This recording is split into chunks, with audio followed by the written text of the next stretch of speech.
46। 46 out হয়ে গেল, দেখলে তুমি?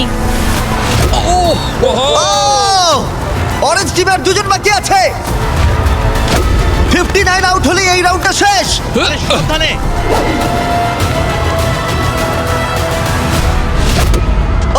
ওর গায়ে লেগে গেছে, ও আউট। 40 থেকে 60 বছর বয়সের গ্রুপ এলিমিনেট হয়ে গেল। এবার হবে ফাইনাল রাউন্ড, কিন্তু এবারে খেলাটা একটু অন্যরকম হবে। মাত্র দুজন ক্যাপ্টেন প্রত্যেকটা গ্রুপ থেকে পরের রাউন্ডে কম্পিট করবে। আর একটা কথা, এটা ততক্ষণ চলবে যতক্ষণ না দুটো টিম এলিমিনেট হচ্ছে। তাই এই রাউন্ডে তোমাদের মধ্যে অর্ধেক জন বাড়ি যেতে চলেছে। যেহেতু আমরা রেড টিম, তাই কি আমরা রেড লাইনটা টাচ করতে পারি? তাতে কিছু হবে না। ভাবে বললো। না, কিন্তু এটা খুব মিষ্টি, খুব মিষ্টি একটা প্রশ্ন। তোমাদের ক্যাপ্টেন কে হবে? আমি আমরা এটা নিশ্চয়ই পারবো।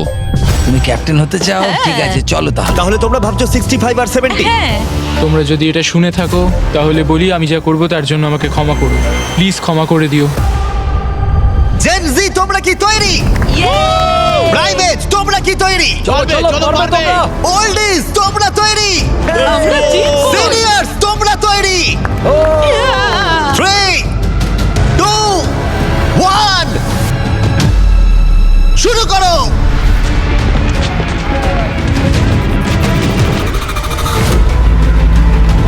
ও, ওরা দুজন সিনিয়রকে আউট করে দিল। Green team out. 88, তুমি কি ঠিক আছো? ঠিক আছে। ছোড়ো, ওর দিকে ছোড়ো। 65 আউট, 65 আউট। আরে ও তো গেমের মধ্যে নেই। ও, সরি জিমি। ওদের টিমে সবাই বয়স্ক। না না, ওদের মেয়েরও না। ও। যদিও কেউ সেটা মানছে না। শোনো, 3 বলার পর ছুটবে।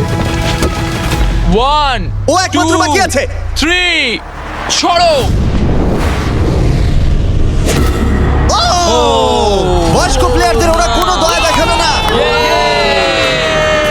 40 বছর বয়সের ওপর প্রত্যেকটা প্লেয়ার এখন এলিমিনেট হয়ে গেল। তুমি কেমন পড়েছো দেখো। তুমি চ্যাম্পিয়নের মতো খেলেছো। তুমি ঠিক আছো তো? হ্যাঁ, সত্যি ঠিক বলছো?